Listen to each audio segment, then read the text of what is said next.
All right.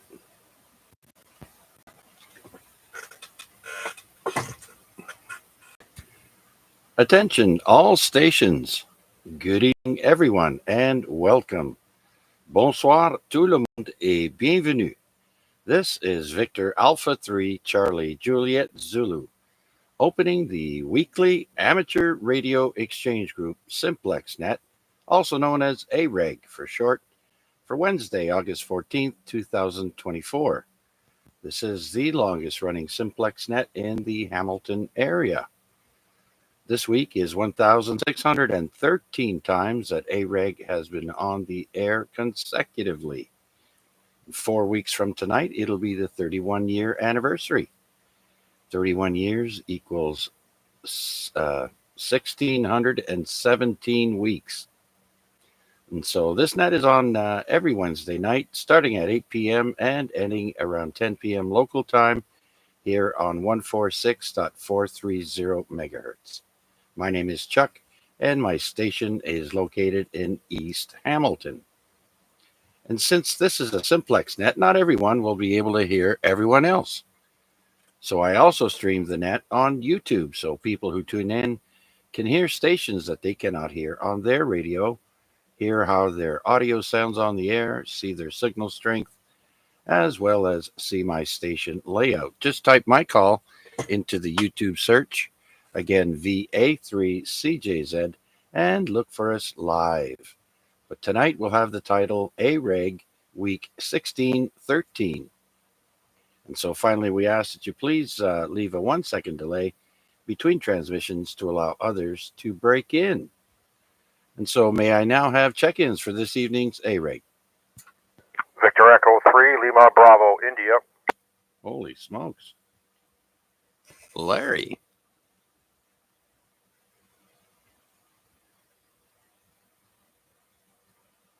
All right, we got one in there. Victor Echo 3, Lima Bravo, India. You kind of surprised me there, Larry. I was expecting downtown Rick. Okay, not a problem. I'll be in and out, Chuck, so I do want to give you a quick check in there, and I guess you've heard the news what happened to in town today, eh? What happened in town? No. I heard CHML was closing. What else? That's what I mean, so you know about it, so I figured, yeah, kind of a topic, 97 years. Okay, yeah, I heard TTO come on the ZOE earlier and mention it, and I was wondering on how many years. I personally didn't grow up here, Larry, so it's not a really big deal for me. I've seen stations come up and go down, and I've left town, and so, but I've been here for quite a long time. So yeah, that's unfortunate. But I wonder if they're like the CBC and they can hand out big bonuses there. I don't know, but it is a shame, so I grew up with it. All right, you pick up some more, like I said, I'm going to be in and out. Got a couple things on the go, but I'll be back and forth, so pick them up, Chuck, VE3LBI. All right, very good. So we'll clear with VE3LBI. And let's see who else would like to check in with us here on the Amateur Radio Exchange Group. Please come now.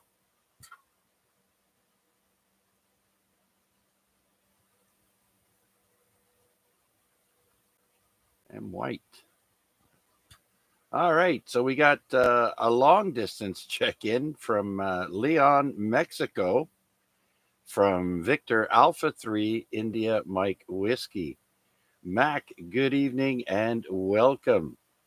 We'll have you in the log very shortly here. I trust your trip went well there. I saw the video, and yeah, there didn't seem to be any residents in the industrial area that you were traveling through there. So, anyways, let us know how things are going. And with that, let's see who else would like to check in with us here on a Wednesday evening for the weekly AREGnet Amateur Radio Exchange Group. This is VA3CJZ. If you didn't hear the news, the CHML radio station is closing or has closed. And if you'd like to let us know your thoughts on that, please do.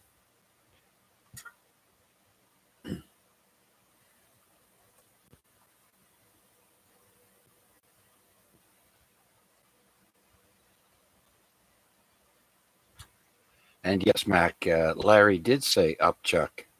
Pick him up, Chuck. Oh, yeah, he never gets, it never gets old. And Wade is also checking in with us on YouTube, VA3 November Charlie Alpha. And thanks for that tip there, Wade. As soon as I change views, you'll be able to notice that I've rectified that situation. Let me get to that right now, and we can switch over. There we go. There's a different view of the shack.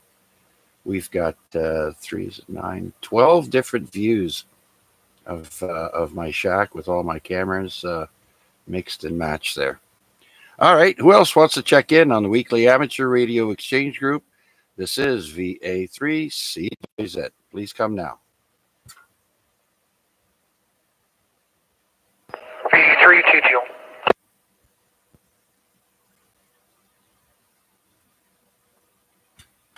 VE3 TTO. Gary, come on in. You're the bearer of all this bad news, eh?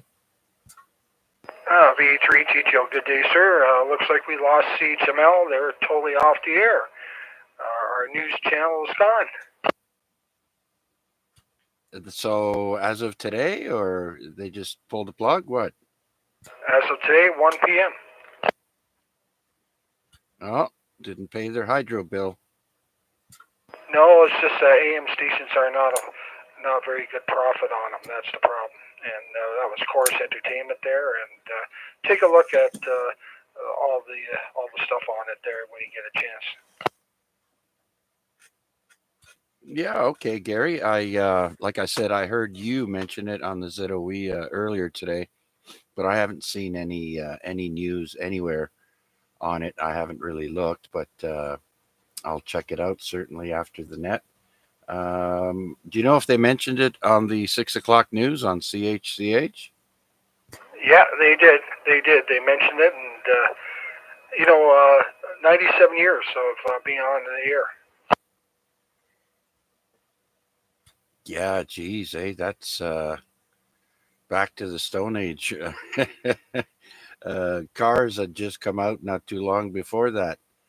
I do know, what was it? Was it TV stations or before TV? Of course, it was radio, right? If you wanted to hear about the news or anything, you listen to the radio. Yeah, well, you know something, we still need stations like that. We need stations with information and news and stuff like that. And maybe one of the things that could be done to save the call sign is to actually license that as a community station for Hamilton, maybe 100 watts. Yeah. You'd probably have to find volunteers, or have a drive, to raise a few funds or something. But it can be done. Yeah, it's a good idea. Well, prime example would be great to use the community college system there. They already got 2 FM stations there, I think it is. They got, McMaster and Mohawk College, and there's a perfect place for it there.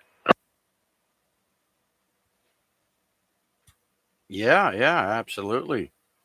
You mean take up one of those 2 locations to transmit? Yeah, well, right at Mohawk, 100-watt station or 50-watt station there. Actually, CHML went on air with only 50 watts originally, so it's if you read the history on it there, and so it is feasible there, and the community college, they have the program there already, so they could actually use the announcers and stuff like that, as a community AM station there. Yeah, that's a good idea. Well, it all depends on who wants to, take up the initiative, I guess. to do that. That'd be good for something to you to do there. You're retired. Well, you know something, CHML's been part of everybody's life in Hamilton for many years, you know, from Paul Hanover to the announcers that we've had, there with No Bull and stuff there, Tom Carrington. You know, it's been an active radio station. They used to have the CHML helicopter with Bill Stirrup, you know, all those guys. Oh gosh, that's going back quite a while. I didn't get to Hamilton until, what was it, 1981, I think. So, and then I traveled for that decade during the 80s. So I would only spend a couple of months in the winter here. Uh, so, yeah, it's a shame for sure. Anyway, I just thought I'd pass that on, and that's one of the things. It's a loss for Hamilton, definitely, but I think it's mainly in their programming the last few years too that hasn't been the greatest. But you know, the people that buy time as advertisement is the people that pay for that stuff. So anyway, it's something that's it's going. I guess the frequencies will be up for grab. You know, with the CRTC there. Anyway, I shall let you go, and you have a great evening, and take care of yourself there. Okay, Gary, very good. Thanks for sharing that. And thanks for checking in and letting everybody know. So, yeah, let's hear what your thoughts are. People that are going to check in there on the closure of the CHML radio station and thoughts about keeping it going somehow. But yeah, you know, radio stations, they have to have giveaways. They have to give, you know, baseball tickets or whatever, you know, concert tickets, and keep the people listening to the station. So all of that comes into play for a successful radio station, because everything is all digital now, and yeah, it's a shame. Okay, so we'll clear with VE3 Tango Tango Oscar, Gary, and see who else is out there would like to check in with us here on the weekly Amateur Radio Exchange Group. Please come now. VA3NCA.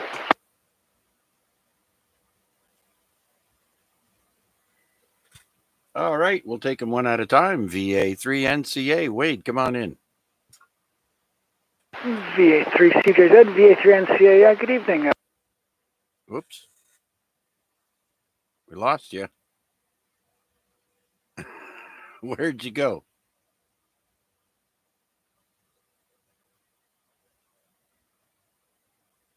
VA3CJZ, VA3NCA, you there? Yes, sir. You dropped out, and I was waiting for you to come back. What happened? My radio dropped out. It just shut down. So I don't know what that's all about. I'm going to have to check out the power supply and see what's going on with that. Yeah, I'm not sure why it decided to just shut down, but the voltage looks good. STVR looks good. So I don't know what happened there. But anyways, it's back on now. So hopefully I'm making it. And yeah, I just got back from a ride, so I thought I'd get on the radio and say hi at the AREG. Ah, very good, very good. Did you go? Did you start your ride when the sun was going down? Well, I started at about 2 o'clock, but I had to go to the bike shop. I had to get some new pads for the rear brakes. They were worn, and when the guy looked at them, he found something else. So hung around there for about half hour, 45 minutes while they got me sorted. If it was just the pads, I would have put them on myself, but there was more to it, it looked like. So anyways, that's all sorted.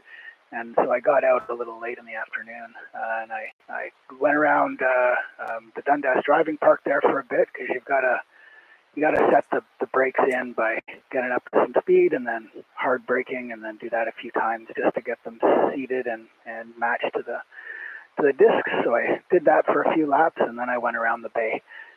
So about 85K today, and brings me up to somewhere around 1150 for the second week. 1150K up to the 1650 I'm looking for. But I just noticed it's not connected anymore. It's not uploading my rides anymore to the site. So there's the next challenge I'll have to work on while I listen along to the AREG. But anyways, all told, it was a good day for a bike ride. Oh, very good. That reminds me when you're talking about testing the brakes or breaking them in, as they say. I remember years ago I had a 10-speed with new brakes there, and they were pretty tight. Uh, and I was going down the hill, and I ended up putting the front brakes on only, and of course the back end went up there. So you got to be mindful of those kinds of things, even on a motorcycle. That can happen as well. So, all right, Wade. Well, I'm glad you got everything sorted out, and thanks for checking in. And yeah, Mac is in down south of the border right now, sipping margaritas. So he checked in with us there on YouTube. And we also have VE3 November Victor Yankee Jeff. Uh, didn't you have a nickname, Jeff? The Suicide Samurai or something? Sushi Samurai? I forget. Could have been someone else. Anyways, welcome. And do you have anything else, Wade? No, it's just all the variety of your shots there of your shack look great. Everything good there. And yeah, I saw that Mac checked in as well. So good to hear that he's doing okay on his trip. And yeah, with that, I guess I'll let you see if anybody else is listening along in the wings and wants to check in, and I will be here for the duration as well. So yeah, with that, I'll send it back to you, and you can pick up some more VA3CJZ, VA3NCA. Back to you. All right, Wade. I don't know if you ever listened to the CHML, if you're from Hamilton or not, but what are your thoughts on that station closing? Well, I moved to Hamilton in 91. No, sorry. Yeah, 91. That's right. In 91. And I was never a really big AM listener, but I do think that the loss of local news is problematic for cities and towns. I think that it means that the national news tends to take over a little bit because there is no local. And I think that can be a problem for maintaining local, what do you call it? Local, sense of localness or whatever. I can't come up with words right now, but so I think it's problematic. But I understand it must be a hard business to be in this day and age. They're competing against the internet and kids with their heads buried in the phones and stuff like that. So it's a hard one because I think that it would be good for you to continue to somehow keep some sense of local news alive.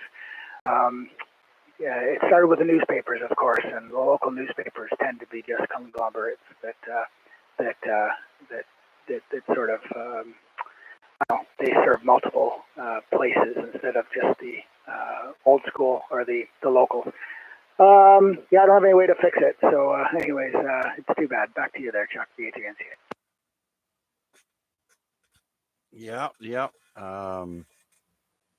Absolutely agree there, Wade. So, well, you have to change with the times, and well, it'll be in the history books for sure.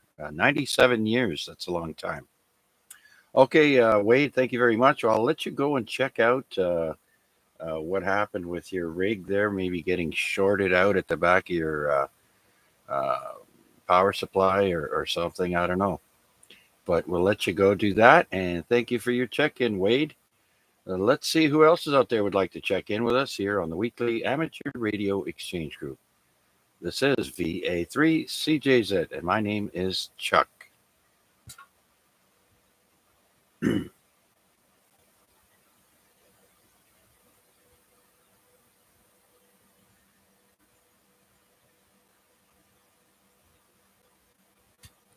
Okay, I'm not even sure if I'm hearing any distant stations because we don't have a anyone. Well, there are stations out there that can relay if I need to, but pretty quiet tonight. Maybe people are enjoying the sun going down, maybe going for a walk. Uh, the CNE is opening in, was it 2 days on Friday? So that's great. But it also signals that we are near the end of summer. But the last few years, we've had some pretty warm temperatures right into the end of September for sure. So I think I've got a stat with on this day talking about how warm it is, but we'll have to wait till we get to that. So let's do another call out. Anyone out there would like to check in with us, please come now. VA3 Whiskey Papa Golf.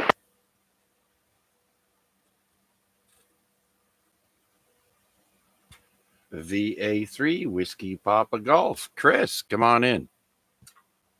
Good evening, everybody. VA3 WPG. Not really much to say at this moment. Just listening along and throwing in my check-in so far. All right, very good, Chris. Well, your signal is the same as Wade. You were both 10 to 15 over S9, and really clear audio from you there, Chris. Beautiful. 3.5 watts again. 1.05 SWR.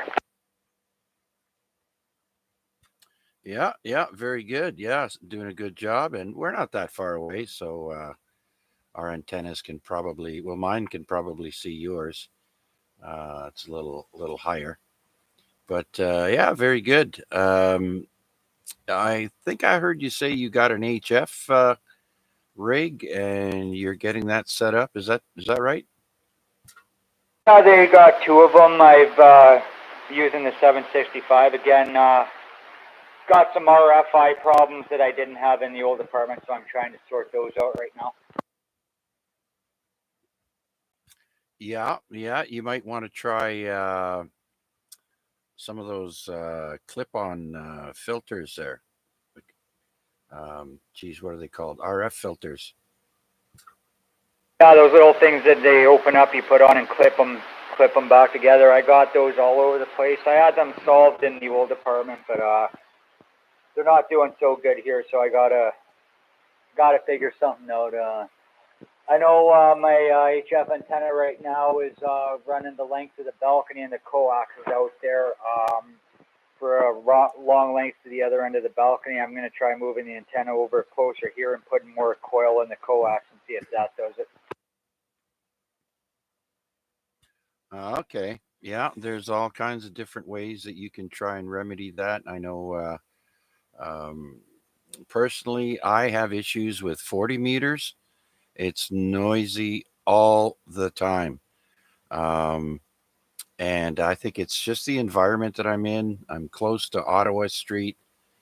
Who knows what everybody is running in the area? You've probably got, uh,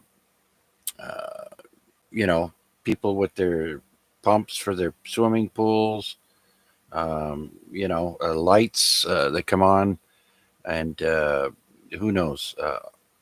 But I hope you figure it out, or if not, you're going to have to learn to live with it like I do on 40 meters. Well, I'll tell you about the noise. I had constant S9 noise problems back in my old apartment there.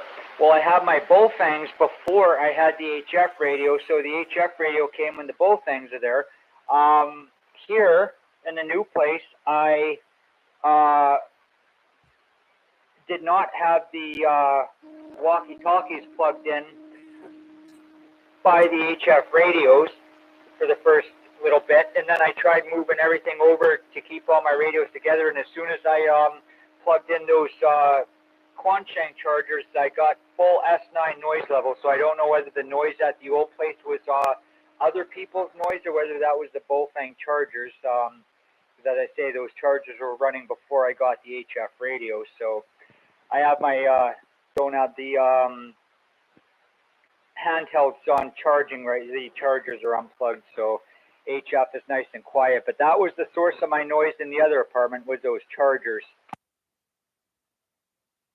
Yeah, I used to leave mine plugged in, but because of that, I leave them unplugged, and when I need them, I plug them in. Saves the hassle. Also, battery chargers, I hear, for e-bikes might also cause issues. So if anybody's charging their car or their e-bike, you may get some interference with that. But you can start by unplugging everything and see if that helps. Yeah, another item I have problems with in this new place is my computer UPS backup, and that's not even plugged into the same outlet at the computer, but if I go high power on 40 meters, it'll make that cut out. I move it one outlet over, it's fine. So I got some problems to sort out in this building. Yeah, depends on what you have in that circuit. Not just what you've got plugged into that wall, but there's uh, other things that are wired into that same breaker on your breaker board that may contribute to that. Could be a fridge, a TV that's plugged in. Who knows, right? But anyways, good luck sorting that out there, Chris, and thanks for your check-in. I do appreciate it. Not a fun. Well, that's all part of goes hand in hand with radio. It's going to give you problems that time. So yeah, other than that, we'll just keep it moving along. So I got some stuff going out the other side of the apartment here anyway. So we'll just stay listening and for now and send it back to the net. And yeah, BA3 WPG back to the net for now.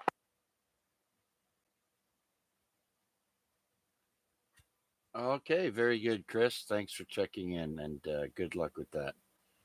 Okay, let's see who else is out there would like to check in with us here on the weekly Amateur Radio Exchange Group. This is Victor Alpha 3, Charlie Juliet Zulu. Victor Alpha 3, November Echo.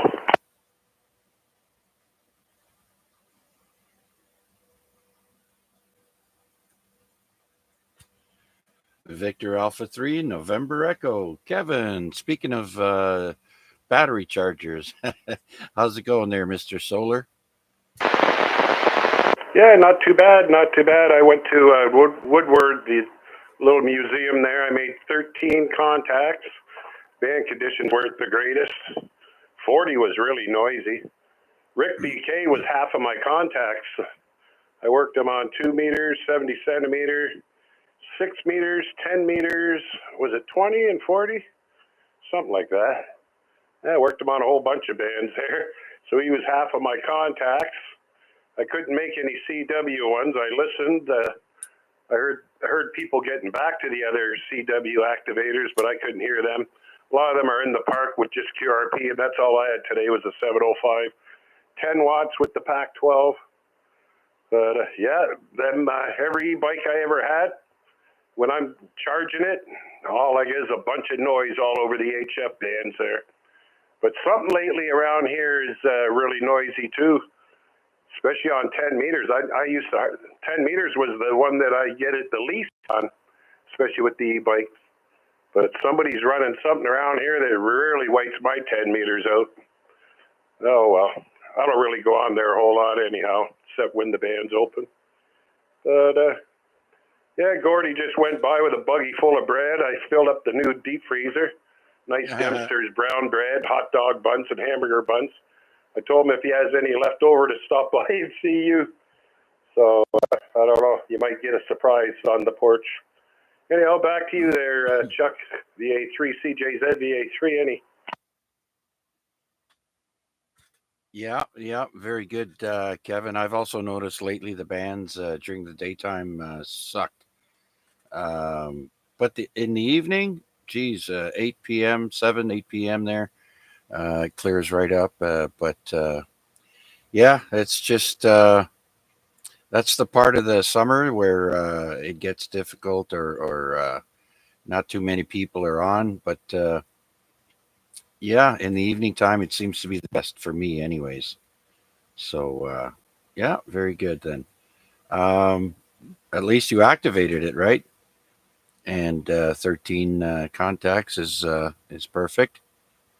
And yeah, I've been looking at the QRZ web page there and hasn't been showing really good numbers, and a lot of the bands are showing poor. But I don't know about this evening when doing the net, so I'd have to wait till after. Anyhow, Kevin, thanks for checking in. I did see Gord going by. I don't think he stopped here, so we'll maybe catch him tomorrow. All right. Anything else, Kevin? That's about it. Brooklyn's 4 months pregnant, so probably have a baby somewhere in January or early February. She's had a couple ultrasounds now. I went and got one today. She's posted out she's in love with the little baby in her. I hope it's a boy. I'm hoping for a grandson there. Too many nieces and stuff and not enough boys in the family. But it'd be nice to have a little guy to take to the park and stuff. She's already, her fiance's already got 2 daughters. They're just bringing them home on the bus right now, 7-year-old and a little 2-year-old. They were just here for dinner and hanging out. But back to you there, Chuck. I'm going to get finishing these chicken wings I got from Metro.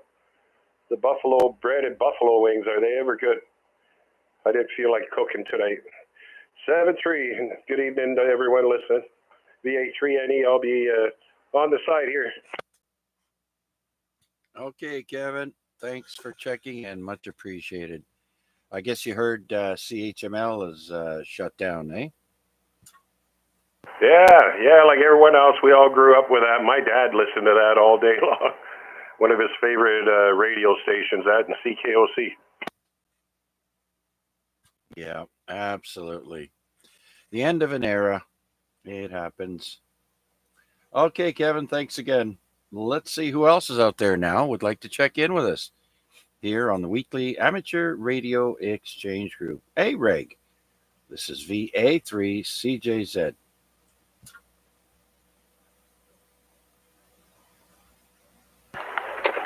VA3 NFG Mobile.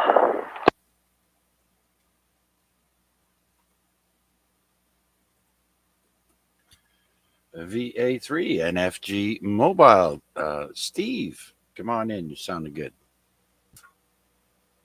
Oh, good evening, Chuck, and everybody on net. Another fantastic day today.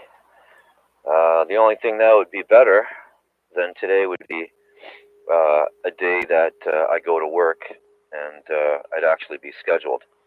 So, yeah, I woke up 5:30 this morning, went to work, punched in 7:01. Well, actually 6:55. And I was punched back out by 7:02, let me tell you. Our workforce app has been down for the last 2 weeks. There's supposed to be a new version released August 18th. So until then, we're stuck by printing it out. And I misread the schedule.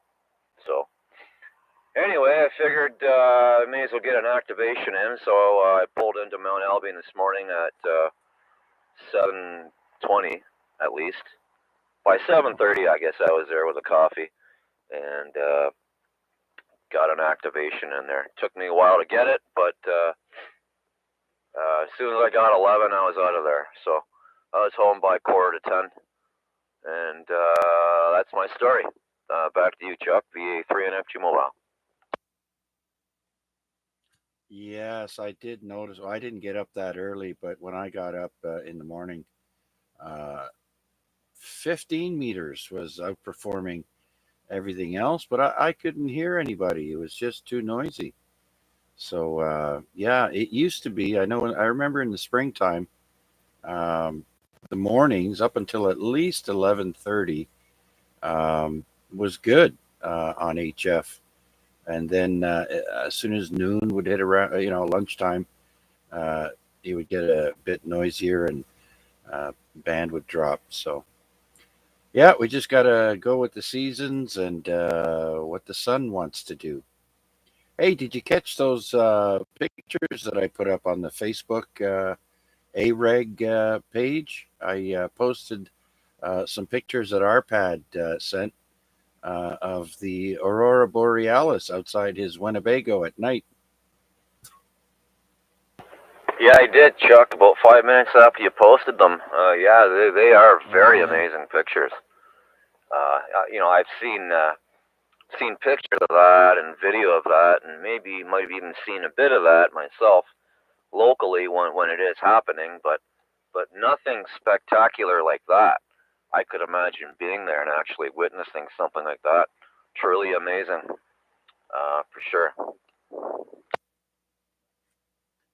Yeah, yeah. It's been a while for me, but I remember growing up as a teenager. I remember seeing it in Ottawa or Quebec, whichever of the two provinces I was living there. In both of them, got to see it then, and then when I traveled with the carnival, places like Winnipeg, very flat, uh, and of course Saskatchewan, and you could see that every once in a while. So yeah, it's really amazing to see the charged particles reacting there.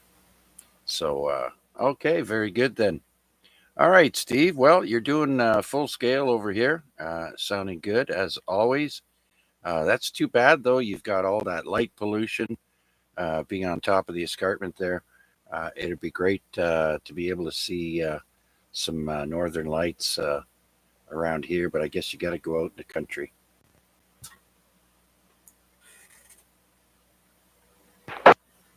Yeah, yeah. Well, I guess at the right time of the year, I don't really know what it is. Um, when the atmosphere is at the right, doing the right thing, or all the right things are happening, and it produces that light. Yeah. Yeah, that is amazing. And sometimes I can see a little bit just coming up from the horizon, like the water down view. Like if I be looking at the top of number 6 there, I can see it. Actually, I'm looking at it right now. But yeah, on a clear night, sometimes when the atmosphere is just right, you can see a little hint of it going on. But I'm sure nothing like being up north Ontario and out of the light pollution. As you know, geez, you get like 5-6 kilometers out of the city limits, and all the stars come out. It's really a sight to see sometimes. All right, Chuck. Thanks for the for doing it there, and your 5-9 full scale as usual. And we'll let you get back there and see who else wants to check in. Back to you, K3 NFG, transmitting from the mobile and the driveway. Okay, very good, Steve. Well, it's currently what is it? 8:37 p.m. and 26 degrees or 25.9 here at my location at the Center Mall. And what does the airport say? The airport says, oh, that was a while ago. Let's do a refresh. I don't like the new Weather Network webpage, by the way. Right now, it's saying that it is 73 degrees Fahrenheit, feeling like 81. But the humidity is, it was at 40% earlier today, and now it's gone up to 65%. All right, well, we're going to start a little bit of trivia. We don't have too many people here, but nonetheless. But first, let's do another call out and see who else is out there would like to check in with us here on the AREG. And don't forget, we also stream on YouTube. You can follow us along just by typing in VA3CJZ in the YouTube search. And tonight we're under the title AREG Week 1613. And in 4 short weeks, it'll be the 31-year anniversary for the AREG, which was started by John Sims, VE3JSU, Victor Echo 3, Juliet Sierra uniform, which he is now enjoying his retirement up north in Manitouwadge, Ontario. I bet you he could see the northern lights there if he's not in the forest. Okay, so are there any new check-ins? Please come now. Victor Echo 3, Mike Echo uniform.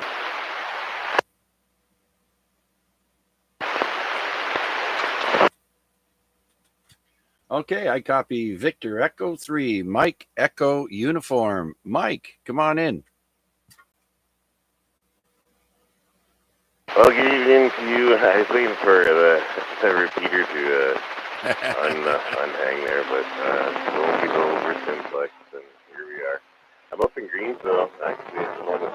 So a very copyable signal on you. I had the 3S unit reading, but I can hear you just fine. NSD was a little bit quiet for me, but I could understand what you were saying as well.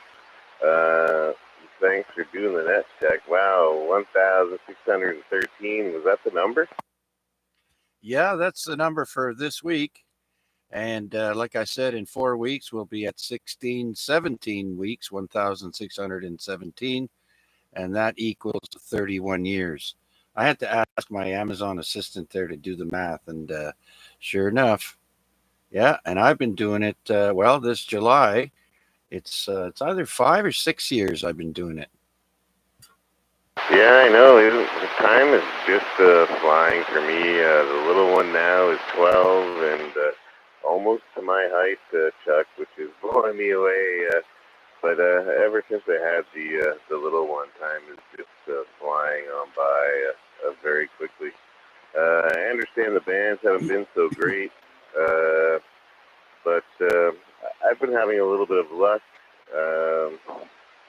On 20 and 17 and I guess 40 at times. He gets really shaky in there, 80 meters, into the evening and even far beyond, but usually around 12 a.m. or so, 80 seems to quiet down for me at this location. So very good, Chuck. Thanks for being there. Okay, Mike. No repeater over here, but you are coming in at an S8 flickering S9. And of course, I'm over here by the Center Mall, and you're doing a good trip there from Greensville. And kids, they grow up so fast, man. When we moved in here, we had neighbors with children, and now I can hardly recognize them, 6 years later. And they're not so little anymore. So anyways, thanks for checking in, Mike. I do appreciate it, and enjoy your little one there before the teenage years. They start shying away from the parents there. So, but you never know. So anyways, anything else, Mike? No, I'm looking forward to your trivia, Chuck. I want to listen to the trivia, so I'll be here listening, Chuck. VA3CJZ, Victor Echo 3, Mike Echo Uniform. All right, very good, Mike. Thanks again. Anyone else want to check in to the weekly AREG net? Please come now.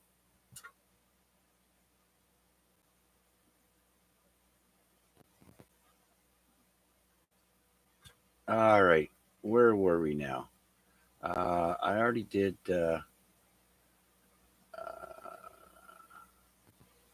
We did those multiple answer. I don't have any multiple answer ones, but we can still wing it here.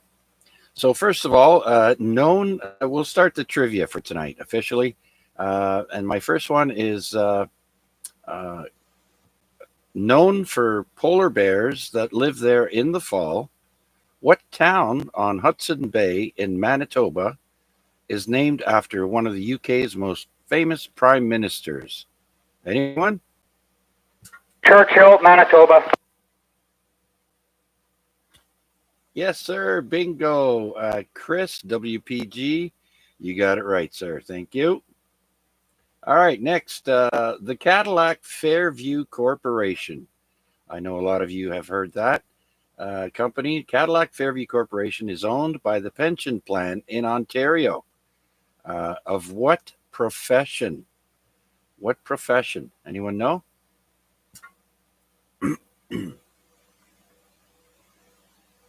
Yeah, all those shopping malls there are used. What they use is the pension fund for Ontario Teachers Association. That's who pays for Cadillac Fairview. All right. Here's another financial one here. Canada's big five banks are all based in Toronto. They are Bank of Montreal, BMO, Bank of Nova Scotia, also Scotiabank, Canadian Imperial Bank of Commerce, CIBC, and then Royal Bank of Canada, RBC. And what is the fifth bank? BMO. No, I already said that one. And the answer is TD, the Toronto Dominion Bank. Didn't even think of that one. All right, next. Although James Naismith was teaching in Massachusetts in the United States at the time he invented a popular sport, he was a native Canadian who had only recently moved to the U.S. What sport did Naismith invent in the year 1891? Basketball. Basketball. He's got a basketball, Jones. Yes, sir. Basketball. That's it. Another Canadian one here. Originating in Canada, what pizza, notable for its tropical fruit topping, was created in the 1960s by Sam Panopoulos? Hawaiian. Yes, sir. I think that's KKP. Yeah, I'm going to have to add you to the log there, Kevin, in a minute. Very good. Yeah, just check it in there, Chuck. Just turn it on. Just remember to be 3KKP. Make pizza, Kevin.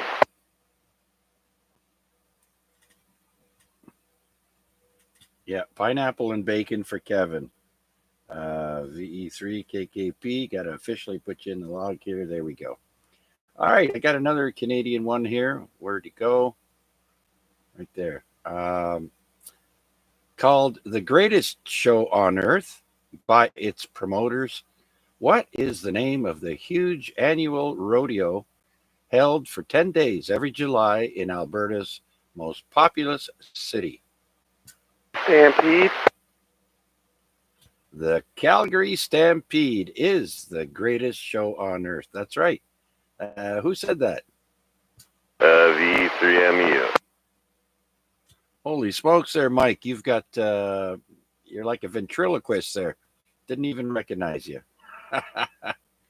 All right, another Canadian one. The National Sports Act of Canada granted two different sports as the official sports of Canada. One is, unsurprisingly, hockey. What is the other? Lacrosse. That's right, lacrosse. Lacrosse originally was the number one sport of Canada, of course, until hockey gained popularity. But lacrosse has been around for a very long time. Located in Alberta and established in 1885, what is the oldest national park in Canada?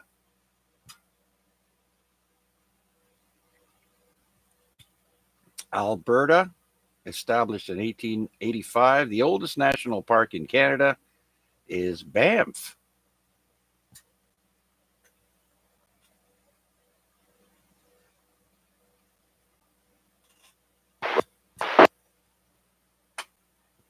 All right, next. The Alouette 1 refers to a piece of technology famously released by Canada in 1962, making Canada only the third country globally to construct such a device.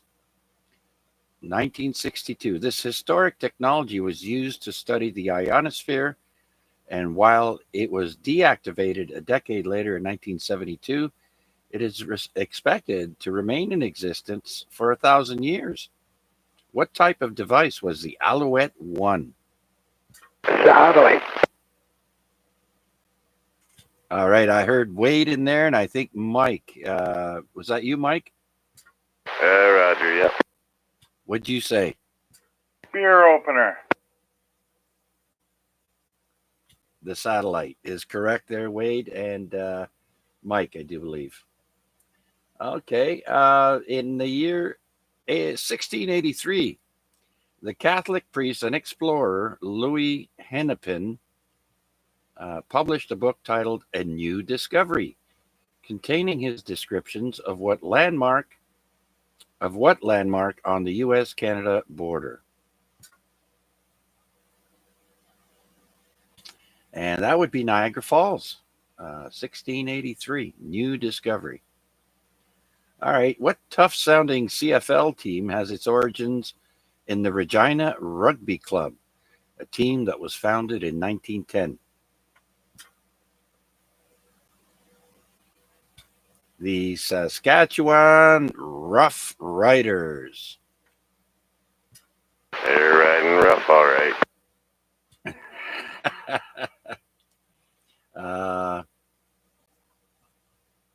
All right, this one's interesting. What Canadian city is home to the intersection of the Red and Assiniboine rivers and is located very near the longitudinal center of North America? Winnipeg, Manitoba, and the two rivers meet at a place called the Forks, VA 3WPG. There's a Winnipegger. That's the answer. Winnipeg, Manitoba. It's almost where the two rivers meet is almost directly at the center, longitudinal center of North America. Interesting.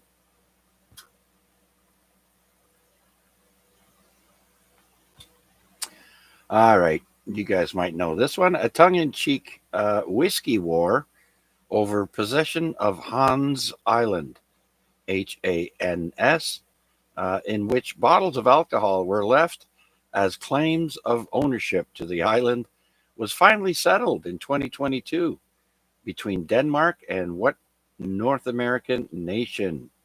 Of course, that's Canada. Canada and Denmark have been leaving bottles of schnapps and whiskey. Friendly war, you might say. The international border on Hans Island after the 2022 treaty, the balance is 40% Canada of the western portion and 60% Greenland/Denmark for the eastern portion. There you go. Antarctica. Yeah, you'd have to go a little bit more south than that. Well, you know the one I mean. I can't remember what it is. Yeah, Denmark is near the Arctic Circle, and Greenland, of course. And Canada claims, 40% of it now. That's actually a funny story. I would ask anyone to read that story if they're not familiar with it. It's a good one. What, the Hans Island whiskey war? Yes, Chuck. Yes, that story is quite hilarious, actually. Yeah. Well, it's nice to know we can have a war without one drop of blood being spilled. All right, for you foodies out there, what Canadian delicacy consists simply of butter, sugar, syrup, and egg, and sometimes controversially raisins, baked together in a pastry filling? And that, my Canadian friends, is the butter tart. The butter tart is a Canadian delicacy. Now, here's a new one for me. English is the most spoken language in Canada. French is second. What language is third?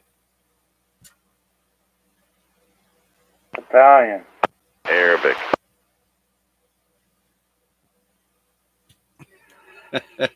I could say one, but I have the answer here anyways. But the answer is Chinese, Mandarin specifically.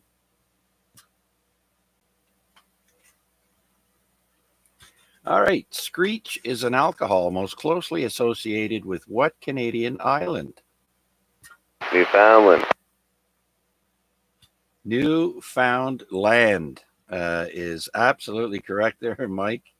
And that's the last one of my uh, trivia, but I do have another page here. It's not quite 9 o'clock, but we'll do a check in or a check first to see if anybody would like to check in with us here on the weekly amateur radio exchange group. This is VA3CJZ. Anyone, anywhere? V3 Bravo Kilowatt. All right, Rick, VE3 Bravo Kilowatt. Come on in, Rick. Good evening to you and everybody on frequency. And I worked a few with V3WKG today on POTA. I just happened to hear the guys on, and I went and turned the HF on and had some fun doing that. Anyway, that trivia, that language, boy, you got me on that one. I would have said Italian.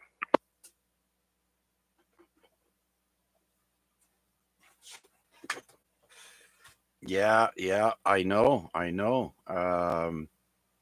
But we don't live in we have a lot of Vietnamese and those type of Asians here.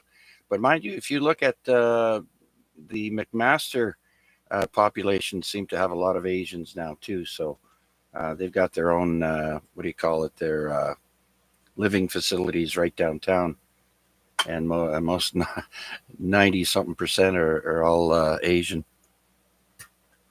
Yeah, well, that's probably today's world. I know that when I was growing up, and especially the neighborhood I'm in, it was all Italian at one time. But yeah, well, things change over the years, sir. That's for sure. Yep, absolutely. My wife would agree with you because she grew up being tormented by the Italians in school. Oh yeah, well, hey, there was a lot of good people, good Italians, and yeah, this area used to be used to be like Little Italy down here. They still got the Italian club across the street there, where a lot of guys go, and right around the corner you used to be able to buy juice all squeezed up, ready to make wine. So there you go. Anyway, but a lot of Asians too. They're starting to move in. So then again, but that was like a few years ago when they started coming in. I would think. But anyway, that's one thing of your trivia there that I thought very interesting. Anyway, better let the frequency go back and get back to us. See who else wants to check in there. Chuck, VA3CJZ, V3BK. Okay, Rick. I haven't heard Art in a few weeks there. Is everything all right with them? Yeah, well, I don't know. Like, most of the time he says he falls asleep when it's time to check in. But his new radio is working on this frequency. Unless she's had a problem, and I haven't, I guess, I haven't phoned him in a few days, so maybe I should. I'm surprised he isn't on here tonight. Yeah, and he wasn't here last week either. Okay, I thought you may have had some news to let us know about what was going on with Art. Well, maybe give him a shout there because Mac's not here, and I may not be able to hear Art. So why don't you give him a call? Okay, we'll do it. I got the phone in my hand. Okay, I'll get back to you on that V3BK. I think he meant on the radio. Yeah, I did.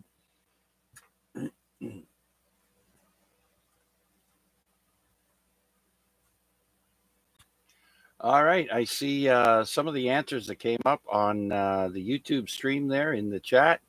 A lot of gentlemen, especially Steel City Coach, had a lot of them right. all the way up from the teachers all the way down. And we also have someone from the Ontario CB Club, 9 Oscar Charlie. Welcome to the weekly AREG Net, Amateur Radio Exchange Group. And we're here every Wednesday, starting at 8 p.m. and ending at 10 or thereabouts. And we are on the frequency of 146.430 megahertz here in Hamilton, Ontario. Welcome, everyone. And all right, let's see. I'll do a call out. Art, VE3 Kilo Charlie India. Art, are you around?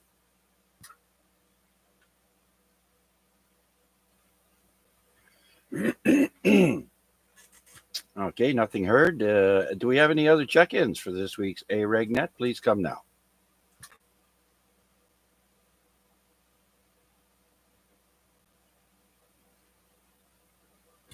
All right, let's go back to some of a little bit more trivia here. Where do I have it? Right there. All right.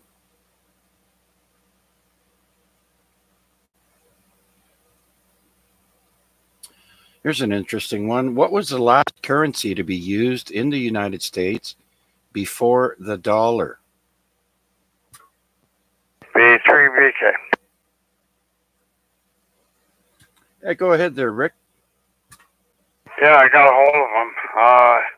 He's at an AA meeting right at the moment. He says as soon as he gets home, he's going to get on the radio. Oh, all right. Very good then, Rick. Thanks for that. Appreciate it. Yeah, it seems to me one other Wednesday night he had the same kind of meeting. So anyway, okay, carry on. Sorry about that. Yeah, not a problem. So the question was, what was the last currency to be used in the U.S.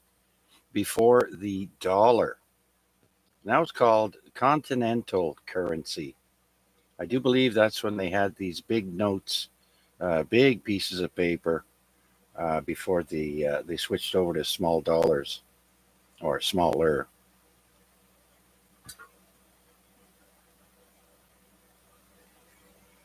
All right, y'all heard about the 7 ancient wonders of the world. How many of the 7 ancient wonders of the world are located in modern day Egypt?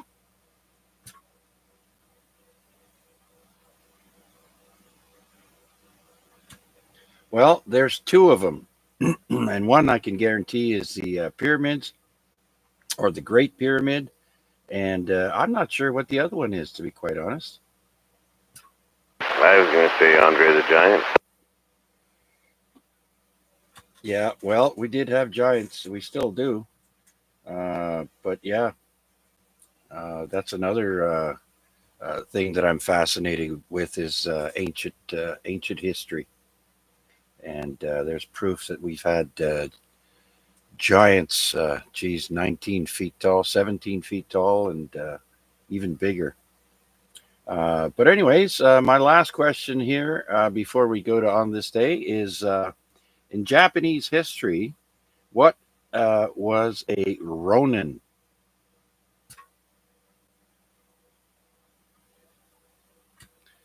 I'm sure you may have heard of the movie the 47 Ronin. Well, a Ronin is a samurai with no master. Usually, when a master has been killed, the people that were under the master are known as a Ronin. They have no master. All right. So, any questions or comments or check ins before I continue on?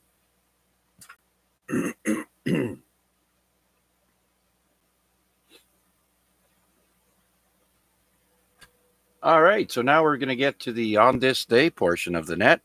And it's called On This Day, week 181 times I've done this. And we always start with famous birthdays. And today is famous birthdays on August 14th. And the first gentleman I have is Doc Holliday, famous from the OK Corral. Doc Holliday was born on this day in 1851. and he died in 1887, which would have made him 36 years old. Doc Holliday was an American dentist, professional gambler, and gunfighter. He was actually born in Griffin, Georgia.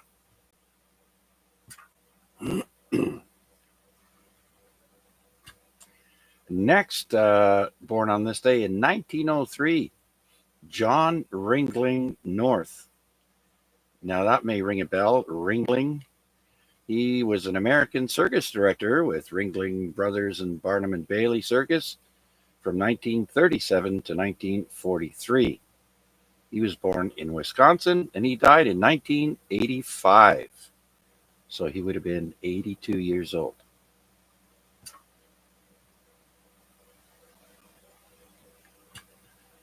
Next, in 1925, we have Paul Beaver that was born. He was an American experimental electronic and psychedelic rock Moog synthesizer player, born in Columbiana, Ohio, and he died in 1975.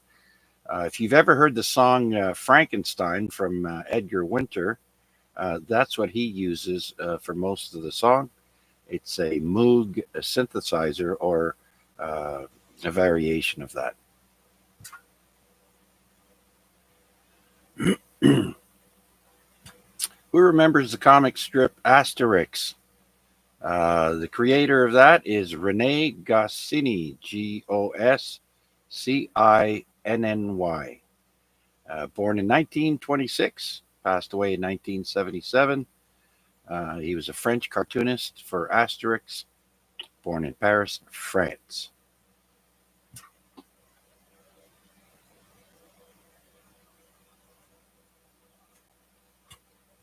All right, David Crosby was born on this day, 1941. He died just last year.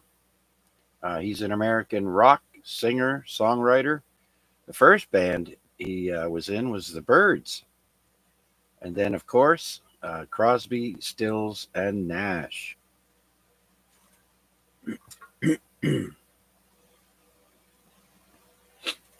All right, born in 1944, Robin Smith Astaire.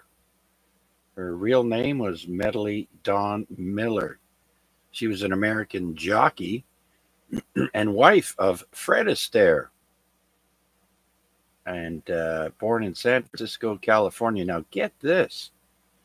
Fred Astaire was born in 1899, and his wife wasn't even born until 1944.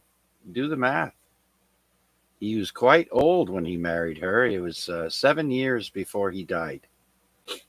So he's married to her for his last 7 years of his life. Talk about robbing the cradle. Next, we've got Steve Martin, turning 78 years old today. He was born in 1945. American comedian, banjo player, author, and actor. You might remember him from the Parenthood movies or The Jerk. He was a funny guy back in the day. He was born in Waco, Texas.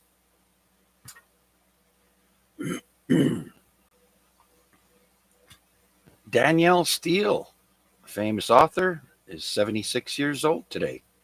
She was born in 1947.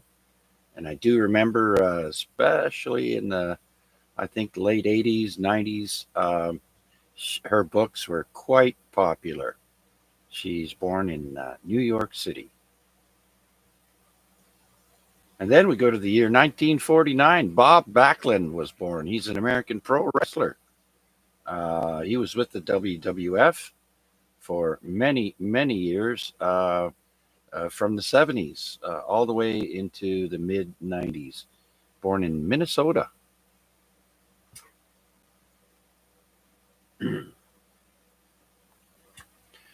We have another cartoonist, Gary Larson, born in 1950. He's now 74 years old. American cartoonist for The Far Side. I love reading those. I see those on Facebook every now and then. He was born in Tacoma, Washington. I remember those in the Hamilton Spectator comic section, actually. V3MU. Yeah, absolutely. There, Mike. Was it the Saturday? All the cartoon or not cartoons, but the comic section of the newspaper. There, I used to read all of those. Yep, that was the one. Yeah, a little bit of dry humor, but I got it. It was good.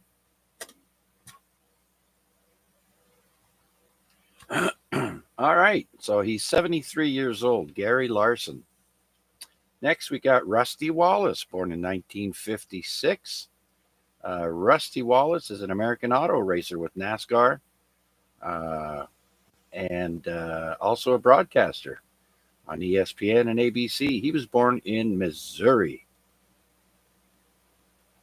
Next, we got Magic Johnson, turning 64 years old today. Or, sorry, 65. He was born in 1959. American Basketball Hall of Fame point guard. And he was also in the Olympics when they had the Dream Team. Lots of MVPs and championships. 5 times NBA champion. He was born in Lansing, Michigan.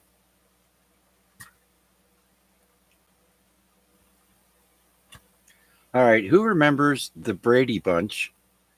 Next, we have Cindy, born in 1961. Her name is Susan Olson. I do believe that was the youngest one. If not, she was the middle one. I can't remember now. Can anybody correct me on that?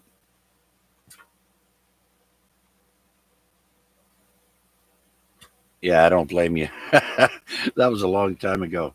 Anyway, Susan Olson is 63 years old today, born in Santa Monica, California, from the Brady Bunch. Cindy.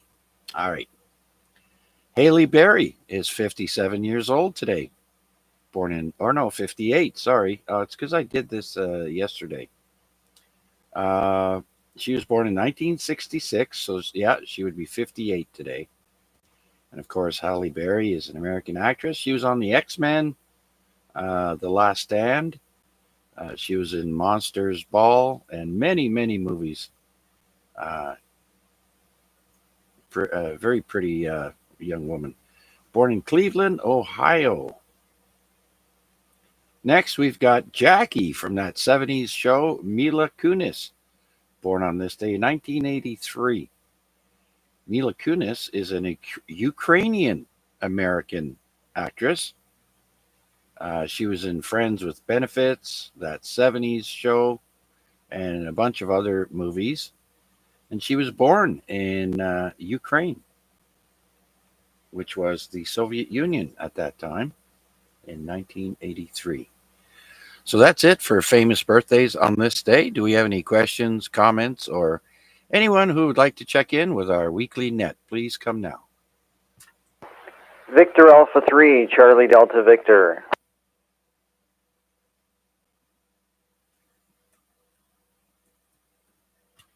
Victor Alpha 3, Charlie Delta Victor. Cal, come on in. How are you?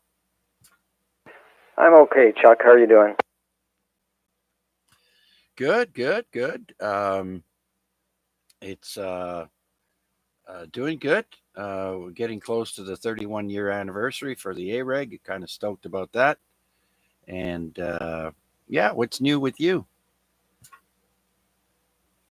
Not a lot.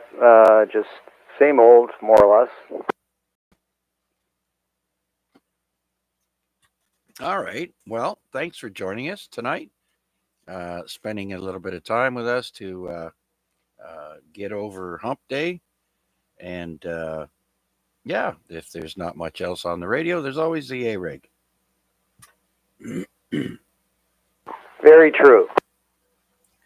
All right, Cal. Well, I've got you full strength over here by the Center Mall, so your antenna and radio are doing a fine job. Are you still in Stony Creek? Yes, sirree, in Stony Creek. All right. Well, your antenna's at a good location. and you're coming in here quite well. I'm sure a lot of people across the city can hear you. Thanks for your check-in, Cal. Do you have anything else for us? Not really, but you'd probably appreciate this, Chuck. I bought one of those X-Tech boom arms for my mic for my desk, and historically I used to use those cheap, $25 ones that would spring all over the place. But this is a professional grade boom arm for my desk, and it has like a lizard sort of function to it, so you can swing it up and down and back and forth. And it was on sale for $79 on Amazon, usually about $100. So I decided I'd splurge and finally get one. All right. I know I've been telling myself that I would upgrade to a better one myself, and but I've had no issues really. Just excuse me. I just wish I had a more professional one. So, right on.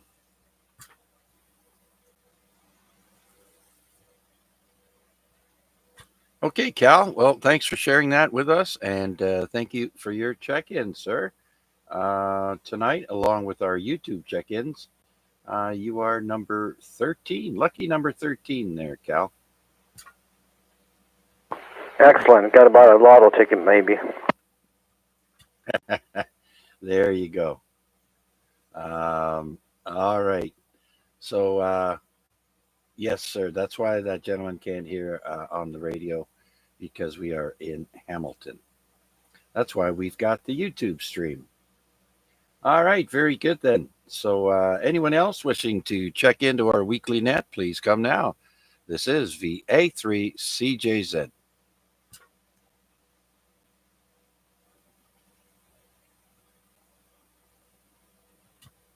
All right, so on this day we had birthdays. Now let's go to famous deaths on August 14th. We have first Charles Crocker, died in 1888. He was an American business tycoon and railroad executive with the Central Pacific Railroad and also the Southern Pacific Railroad. He was 65 when he died. All right, next we've got the inventor of the automatic dishwasher, Josephine Cochrane. It figures it was a woman who invented it. In 1913, she passed away. So I can't believe they had automatic dishwashers in just before 1913, but that's what it says here. She dies of a stroke at the age of 74.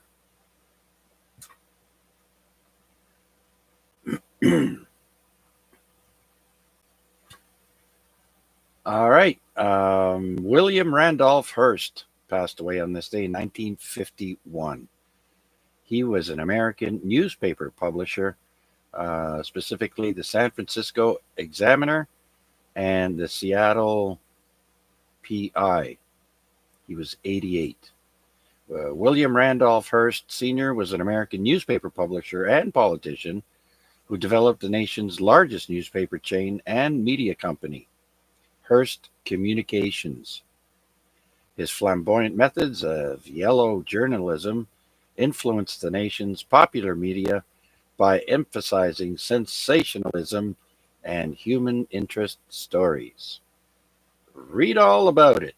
Here, kids selling newspaper on the corner. All right. Passing away in 1958, Gladys Presley, mother of Elvis. She was only 46 years old when she died.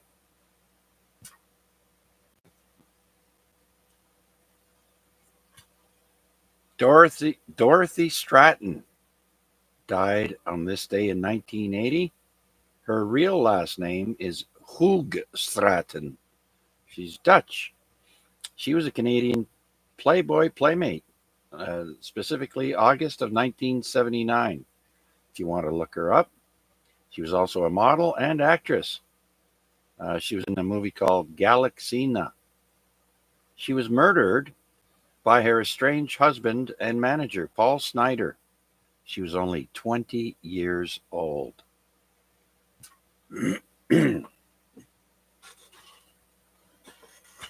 I remember when that made the headlines back in 1980. It was all over the place. Next, we've got Enzo Ferrari, passing away on this day in 1988. He was 90 years old.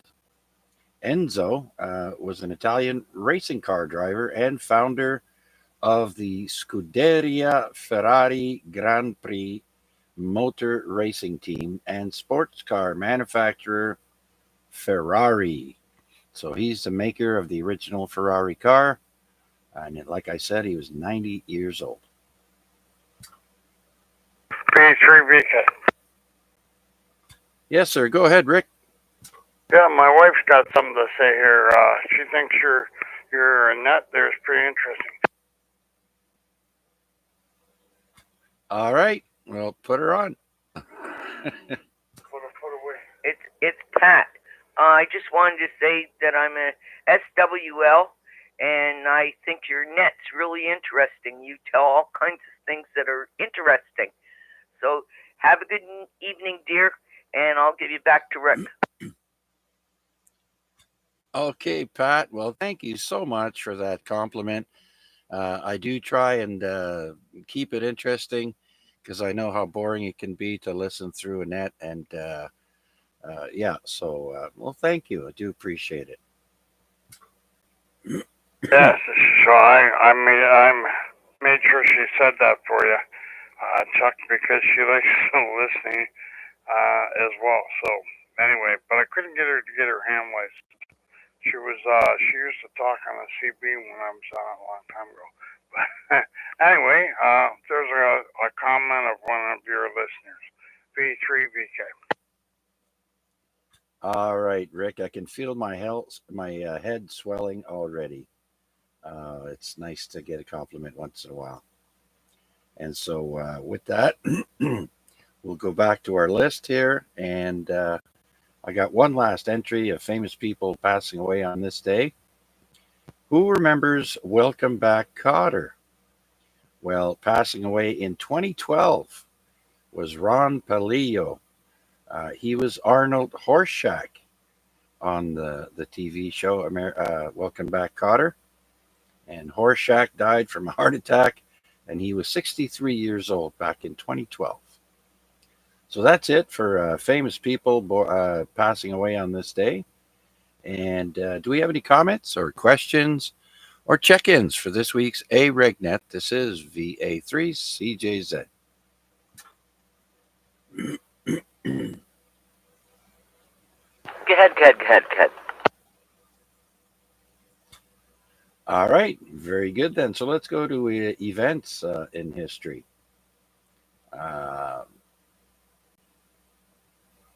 Okay. So the year is 1281, and the title is Kublai Khan Fleet is Destroyed. In 1281, during Kublai Khan's second Mongol invasion of Japan, his invading Chinese fleet of 3,500 vessels disappears in a typhoon near Japan. That's 3,500 ships gone. Wow. All right. Next, we got a story about Christopher Columbus, and the year is 1498. And the headline is Columbus lands at the Orinoco. Christopher Columbus landed at the mouth of the Orinoco River in what is now Venezuela.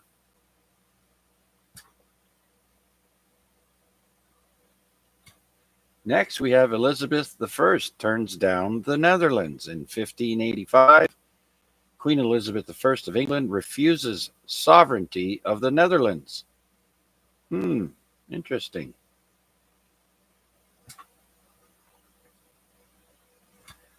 All right, next, sticking with Dutch, we have the first Dutch expedition returning. In 1597, on this day, Cornelius de Houtman's Dutch fleet arrives back in Holland. after the first Dutch visit to Java. Java is an island in Indonesia lying southeast of Malaysia and Sumatra, south of Borneo. So that's quite the trip.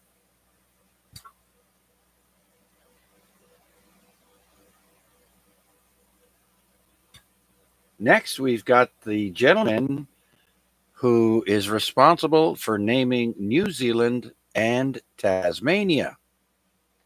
The year is 1642, and the gentleman's name is Abel Tasman.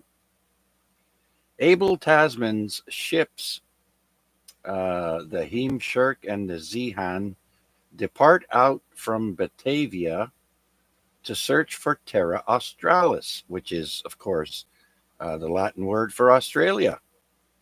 And he, along with the other people on the ships, will be the first Europeans to find Tasmania and New Zealand. So Abel Tasman was a Dutch seafarer and explorer, best known for his voyages of 1642 and 1644 in the service of the Dutch East India Company. He was responsible for the naming of New Zealand, as well as being the namesake for Tasmania.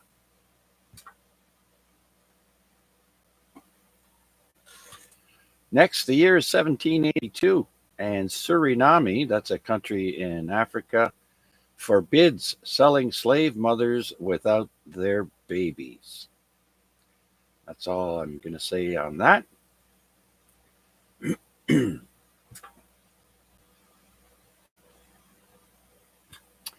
Next, we've got the headline, Lincoln meets black leaders. In 1862, Abraham Lincoln receives the first group of African Americans to confer with a U.S. president. Who here has come across a magazine called Field and Stream? Well, they began publishing back in 1873, and they're still around today, I do believe. I think I might even have some of their magazines in my crate with old magazines.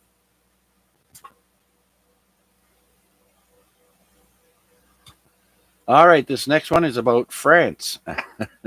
And Mac, too bad Mac isn't around, but it's about driving in France. In 1893, France introduces motor vehicle registration, which also includes a driving test. If you've ever seen them driving in Europe there, where they have, it seems like no lights or everyone driving in every direction, well, yeah, that's France. All right, in 1917, on this date, China declares war on Germany and Austria. Of course, that's near the end of World War I.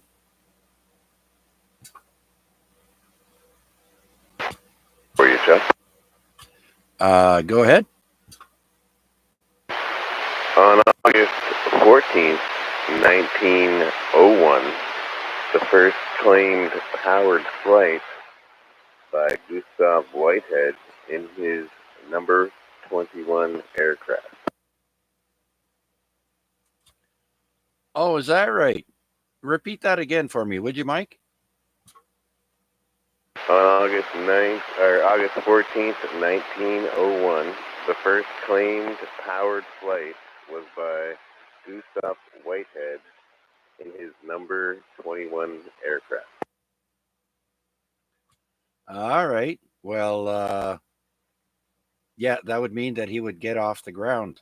Weren't the Orville or the Wright brothers a little later than 1901, if I'm not mistaken? I do believe so, but it is as claimed. Yeah, okay. Interesting. All right. Let's see now. Next, Philips makes its 1 millionth radio on this day in 1932.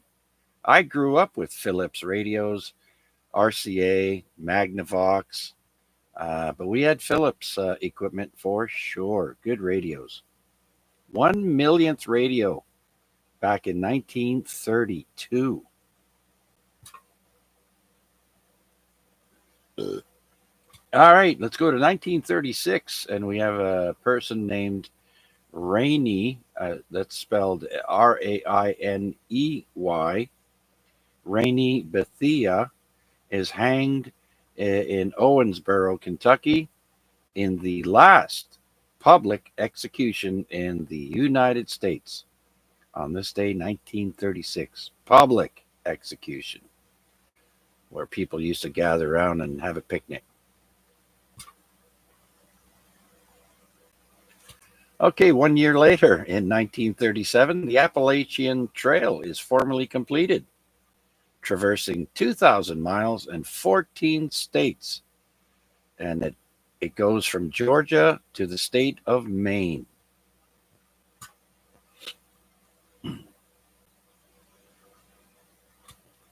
And then in 1937, China declares war on Japan. Lots of torture and murder of the Japanese from the Chinese people. It's in the history books there.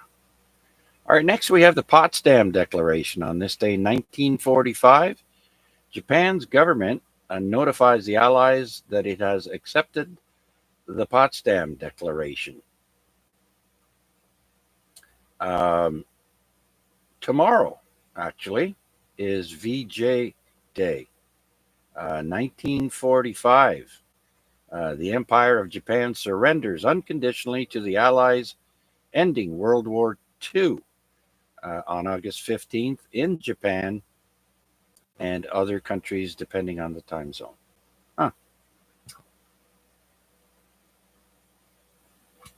Does anyone know when the very first CFL league played its first game?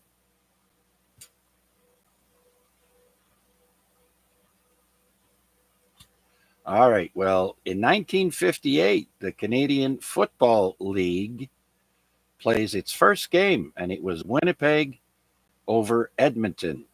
Winnipeg 29, Edmonton 21 on this day, 1958.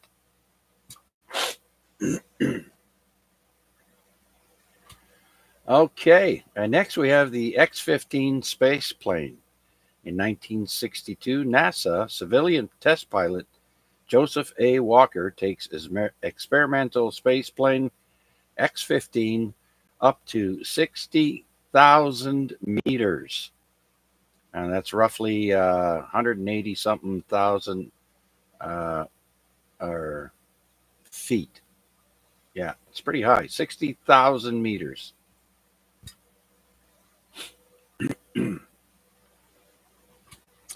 Next, we've got an inside job robbery. I'm sure of it.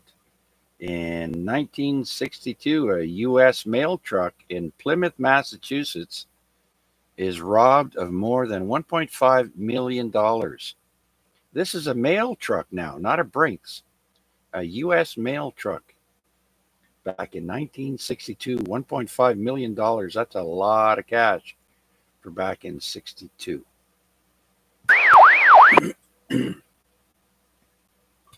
All right, and on this day in 1965, the Beatles tape an appearance for a U.S. variety show, The Ed Sullivan Show. September 67 was their first appearance. So before that, they would tape their appearances. Interesting. All right, in 1966, the first U.S. lunar orbiter begins orbiting the moon. So we've been checking out the moon for many, many years, but it seems that nobody wants to tell us what they know about the moon. And nobody wants to go back. So I don't know. Conspiracy theory here.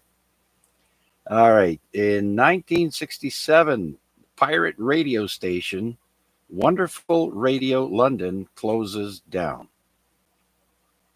And also in 1967, we also have Radio Scotland and Radio Swinging Holland go off the air?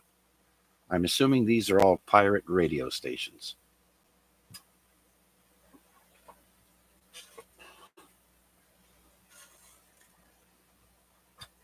In 1968, on this day, the Montreal Expos officially become a member of the National League. 1968, Montreal Expos.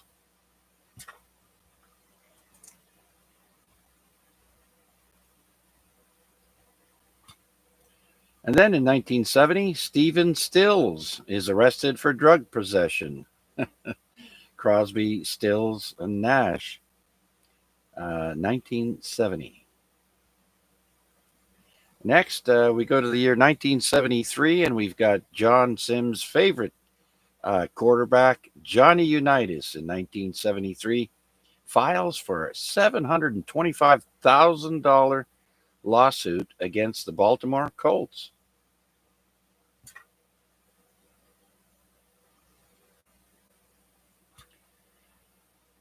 Also 1973, the United States ends secret bombing of Cambodia. Okay, that's all it says about it. Interesting. And then a year later, in 1974, the U.S. Congress authorizes United States citizens to own gold. I think because before that, they were using the gold standard for the Federal Reserve. And after that, they didn't. And so they were allowed to own gold. Am I right?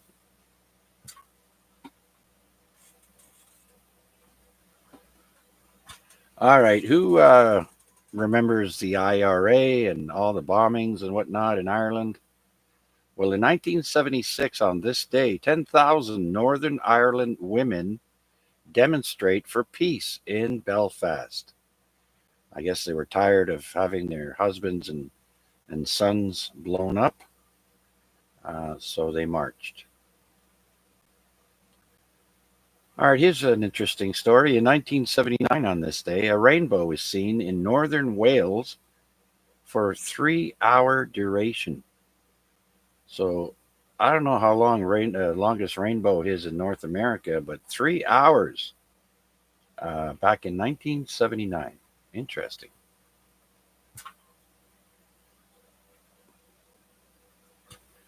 And next we got poor old Pete Rose. He was sure made an example of. That's too bad. In 1982, Pete Rose with the Phillies has 12,365 at-bats and sets a record, which passes Hank Aaron.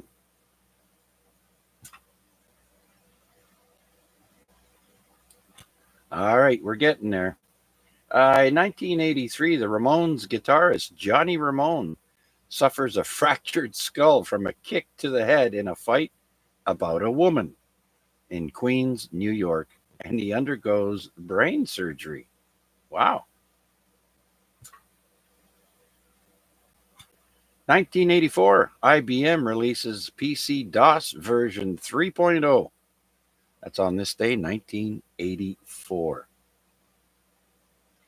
And then in 1985, Michael Jackson buys the Beatles catalog. On this day in 85, Michael Jackson buys ATV Music, including publishing rights to most of the Beatles' song catalog for $47.5 million. 10 years later, he sells half of his interest to Sony for $150 million. Pretty smart.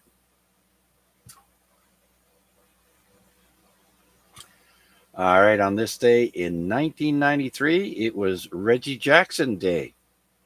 The New York Yankees retire number 44.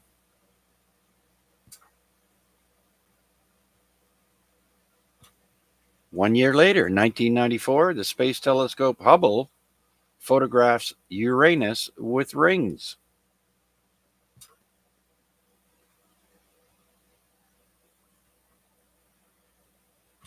Next, we have McVeigh sentenced to death. McVeigh.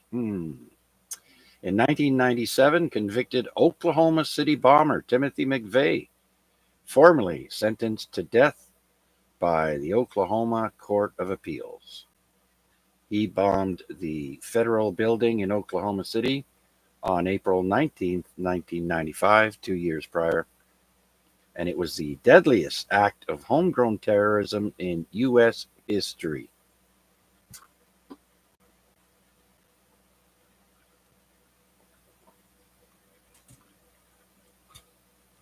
Who remembers the blackout of 2003? Well, it happened on this day, August 14th, 2003. We had a wide-scale power blackout in the Northeast United States and Canada. I remember I was at work, working at A.D. Smith, and everything powered down all of a sudden. That was crazy. They sent everybody home, and that was the day I was starting my vacation, so we went camping. Yeah. You guys remember that? The blackout of 2003? That was 21 years ago now.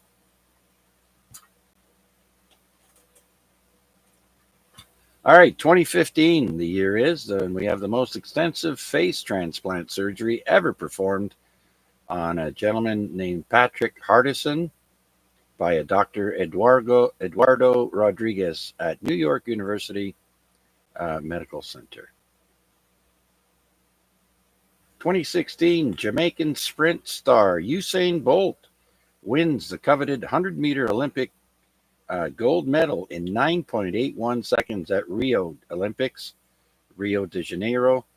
And Usain Bolt is the first man to win the event 3 times in 3 different Olympics. 2017, cholera has now infected more than 500,000 people in Yemen and killed over 2,000, according to the World Health Organization. Now, Yemen is in the is south of Saudi Arabia, I do believe, out there in the desert. 500,000 people killed of cholera. Wow. All right, 3 more. In 2018, 2.3 million estimated Venezuelans have left crisis hit Venezuela since 2015, according to the UN. They had severe economic problems in Venezuela. And by the way, I checked on this. Does anyone know how much a liter of gasoline would cost you in Venezuela today? Well, it would cost you 2.5 cents a liter of gasoline if you went to Venezuela today. Okay, I'll buy that. Okay, now in 2018, also in 2018 on this day, Pennsylvania grand jury alleges that 300 predator priests abused over 1,000 children for over 30 years, and Catholic leaders covered it up after a 2-year investigation. Well, we all knew that. All right, in 2019, it's raining plastic. Was the name of a survey that was published. Plastic is found in 90% of rain samples taken in Colorado by the U.S. Department of the Interior and U.S. Geological Survey. That's because of all those microplastics. All right, in 2021, it rains for the first time at Greenland ice sheets. Highest point at Summit Station Research Facility. Above freezing conditions create some melting for 337,000 square miles of ice.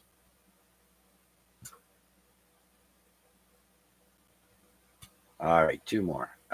2021 is the year Spain records its highest ever temperature of 47.2 on this day, and that's 117 degrees Fahrenheit. Quite warm. And speaking of warm, we're going to end on this day with the year 2023.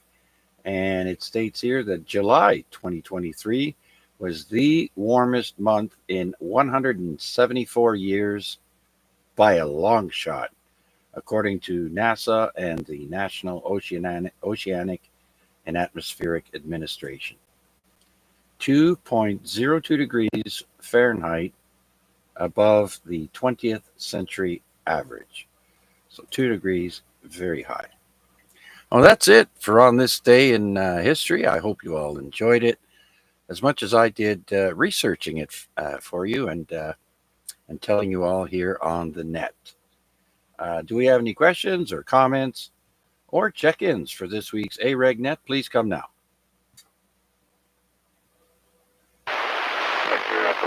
Charlie Echo Uniform.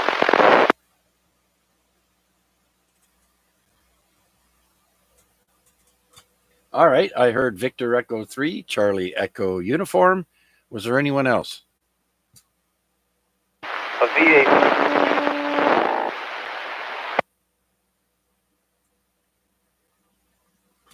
Okay, I heard VA3 and we had some slight interference there. Can you try that again, please?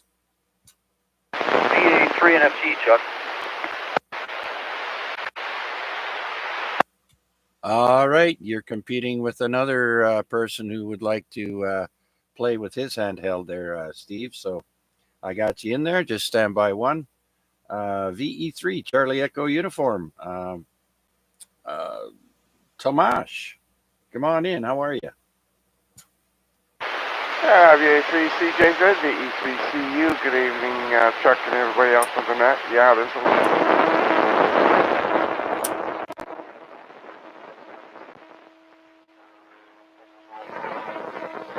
minute check in before it's over. All right, very good then, Tom. Well, you usually do come in near the end there, so thanks for checking in, my friend. All is good. Yep, all is good here. Yep, everybody's in good spirits. Yep.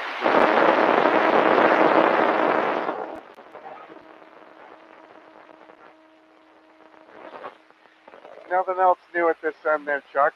So I'll pass it back to you, and I don't know what number check-in I am, but at least I made it under the wire. So I'm going to say 73, Chuck. Thanks for doing it. You have yourself a good evening.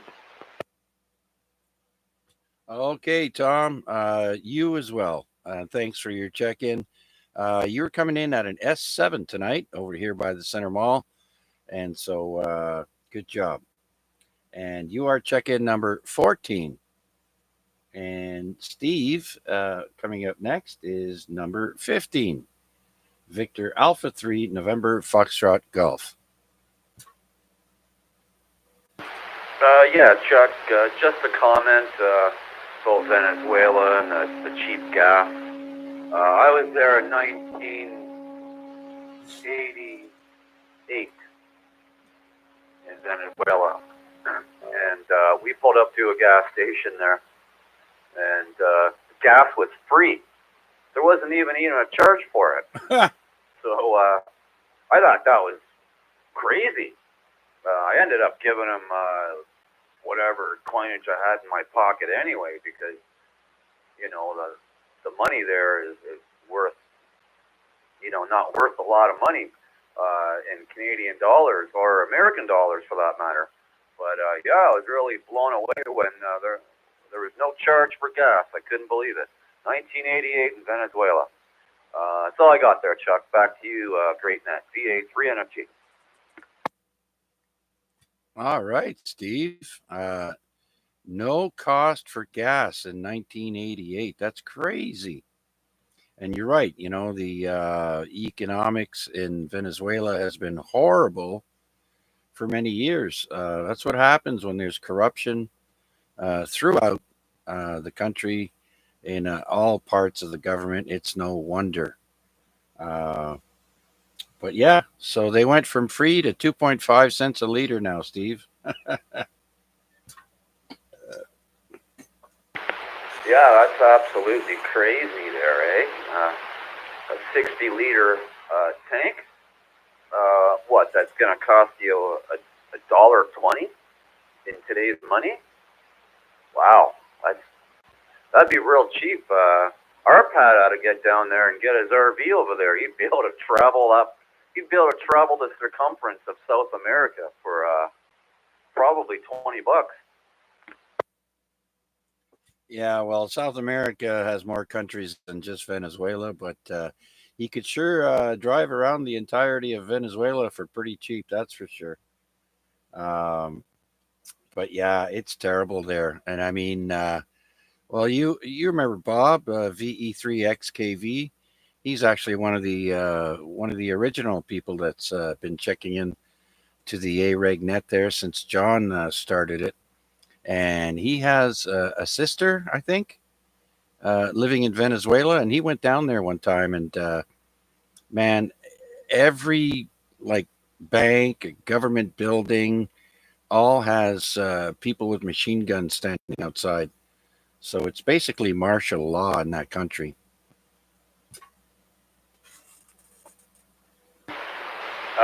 Yeah, I believe that. The villa that was in front of us, it was a great big rich house with brick wall all the way around, and I was on the balcony just looking out, and these gates open. I'm like, oh, someone's going out for the day, and I guess their security guy or whoever, he come out the gates first with his machine gun, checking the way left and right, and then he signaled to the to the vehicle that it was safe to back out. Yeah, it's crazy there. It was crazy then. I couldn't imagine what it's like today. Probably 100 times worse, I'm sure. Yeah, no doubt. Yeah, no thanks.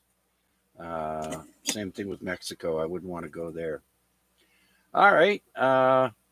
We have a check in from the Philippines. Sean, Victor Alpha 3, uh, uh, Alpha Kilo India, VA3 AKI, saying good morning from the Philippines. It is about 12 hours ahead there. And Sean says here in the Philippines, there's an armed guard every entrance to the mall. So all the malls have armed guards. So yeah.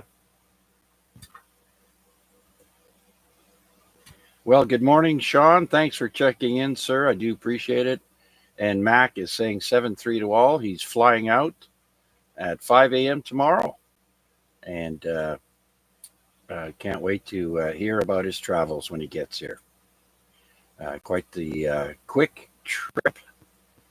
Okay, Steve, thanks so much. Anything else? No, no, that's all I got there for now, Chuck.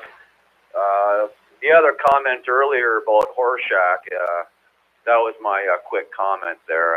Actually repeated one of his lines whenever Mr. Cotter answered or asked a question. Horseshack would be the first one to raise his hand, desperate to answer the question. That was a good show. I enjoyed watching that show back in the day. That's all I got there, Chuck. Send it back to net there. Thanks for doing it. VA3 NFG Portable. Yeah, absolutely. That was a good show, and then that was right around the same time as WKRP in Cincinnati and all those great TV shows back then. All right, Steve, thank you very much, sir. Let's see who else is out there would like to check in with us here. Any last minute check-ins for this week's AREG net? This is VA3CJZ.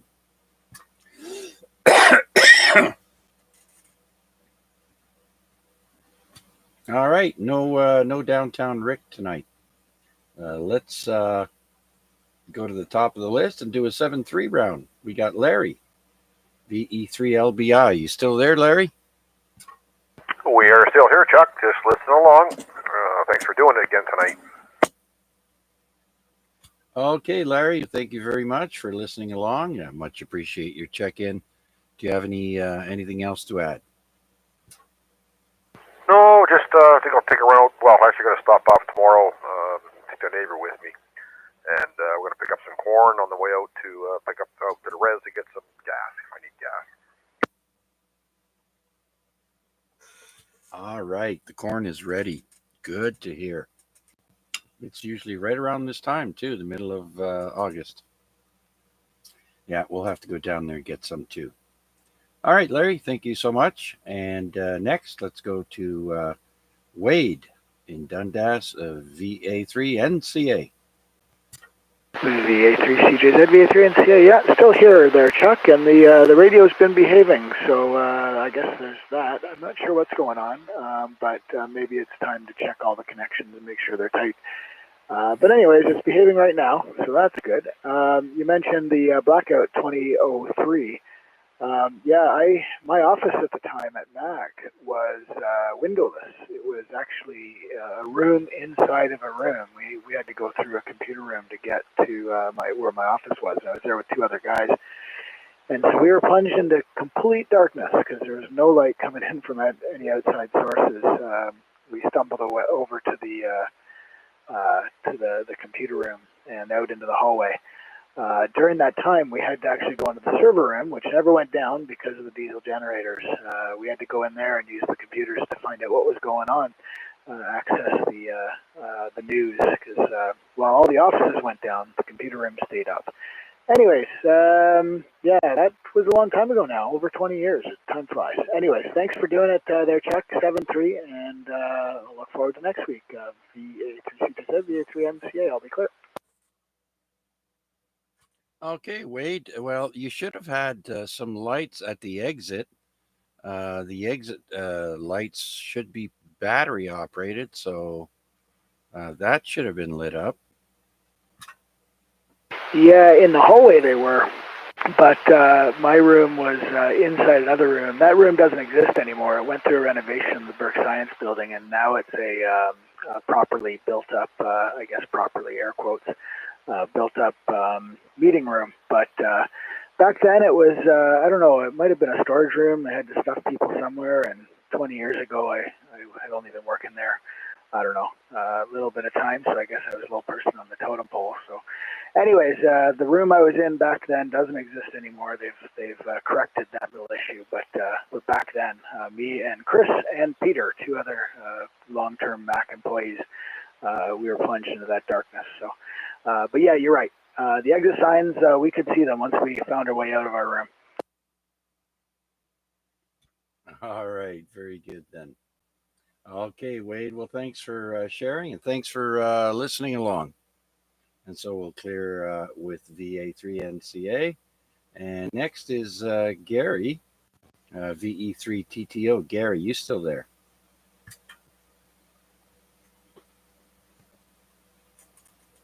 Okay, well, thanks for your check-in. And Wayne B. from Mississauga, VA3 Fox Mike Bravo. Thank you so much for checking in on YouTube, as well as Jeff, VE3 November Victor Yankee.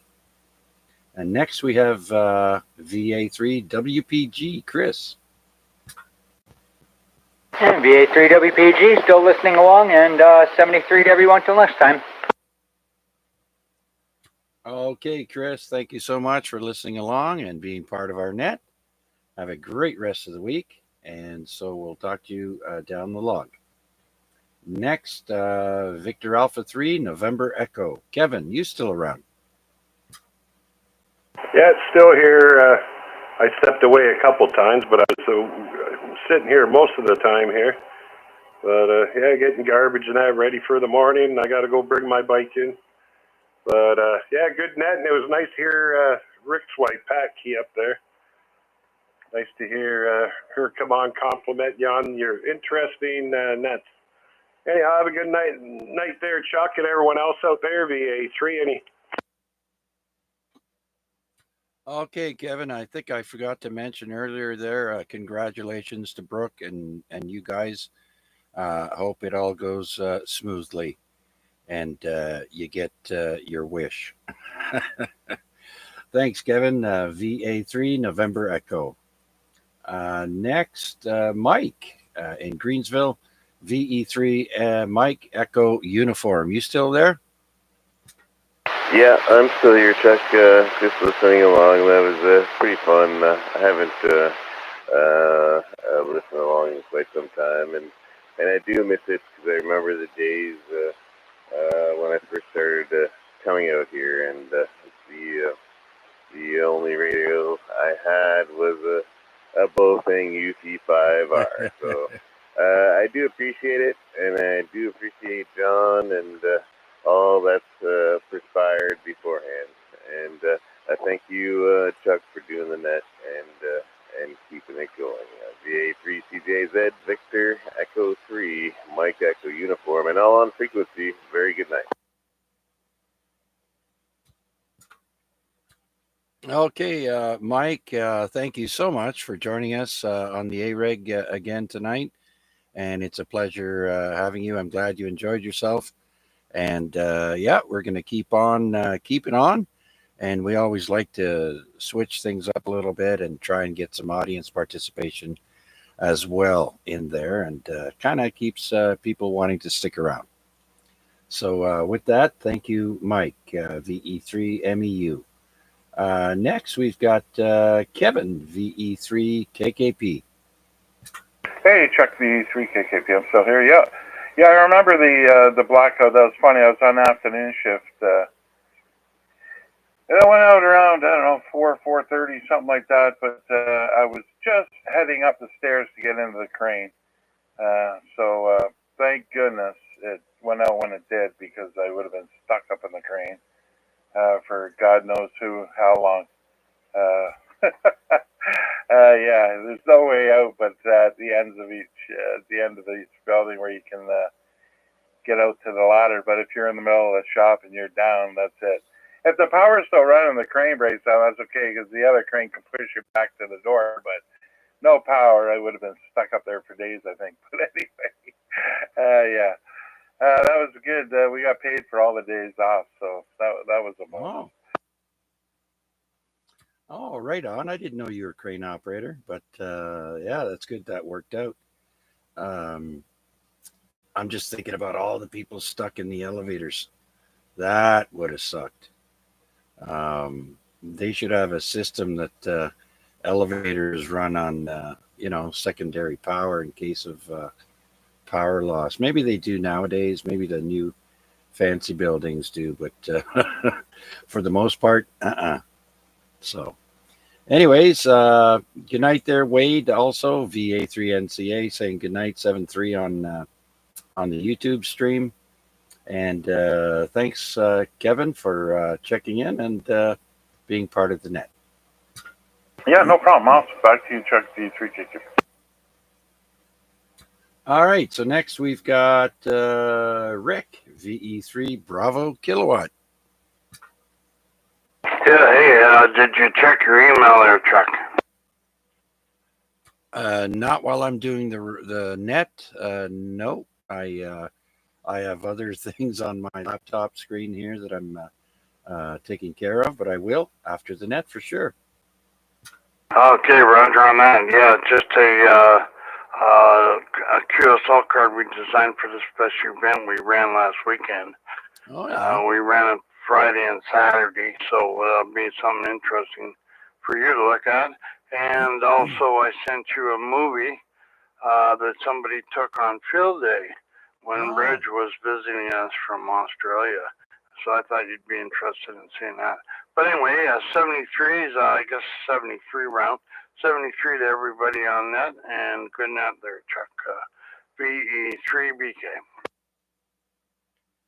Yeah, very good there, Rick. And hopefully your net next Monday we'll have a few more check-ins than we had this week there. I think I was your only check-in. No, actually, you weren't. There was a couple other guys, and then we ended up going to 10 meters and rag chewing. There were 3 of us on there. So anyway, but yeah, it was slim pickings this week, that's for sure. Oh, my other radio going here. Anyway, slim pickings, yeah. And I guess, everybody's awake. Good weather and stuff,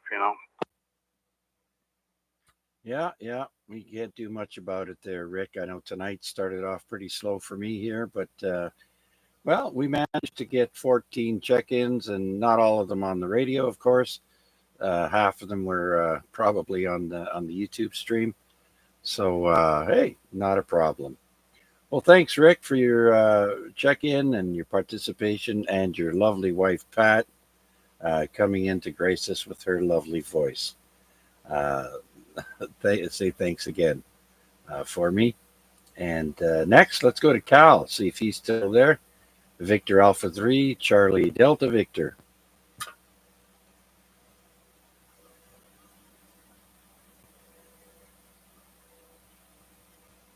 All right, how about Steve? I know we talked to him a little bit there ago, but VA3NFG. Last call, Steve. I'm in the house here in a different part of the house here. Earlier there, my last contact with you, I was in the sunroom in front of the window there, so I don't know what my signal's like now, but I'm sure you can hear me. Good net. Enjoyed it, as always, and we'll be looking forward to next Wednesday's net. So leave it there, and thanks again. VA3NFG Portable. Okay, Steve. Well, I got you at about an S9, maybe a 5 over S9 on the portable there, so I can make out everything you're saying. Thanks for checking in, buddy. Much appreciated, and congratulations on your activation today. You made good use of your time coming back from work there, so can't wait to hear you. I know we do have the N1CC event coming up soon, and Mac will be more than happy to discuss that probably tomorrow evening. And so with that, let's see who else. Tom, VE3CEU, are you still there?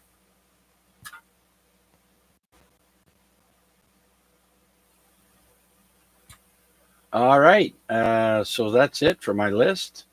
Do we have anyone who wants to be last minute check-in for this week's AREG net? Anyone, anywhere, please come now.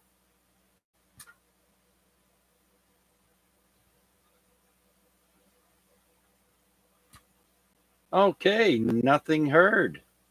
Well, 2 hours have come and gone already. It's 10:07 p.m. here, and it's time to wrap up the net for one more week. And I want to say thanks to everybody who joined us, everyone who just listened, but that's participation nonetheless. I had a blast. I hope you did too. I hope to see you and hear you. Hear you next week. You'll be able to hear and see me on the YouTube stream there. So until next week, we had, like I mentioned, 14 check-ins tonight, and great participation from everyone. So I'm going to wrap it up and say 7-3 all. Thank you so much. Have a great rest of the week. And we'll be here next week. Same bat time, same bat channel. This is VA3 CJZ, returning the frequency back to normal operation. Thank you so much. Good night, all.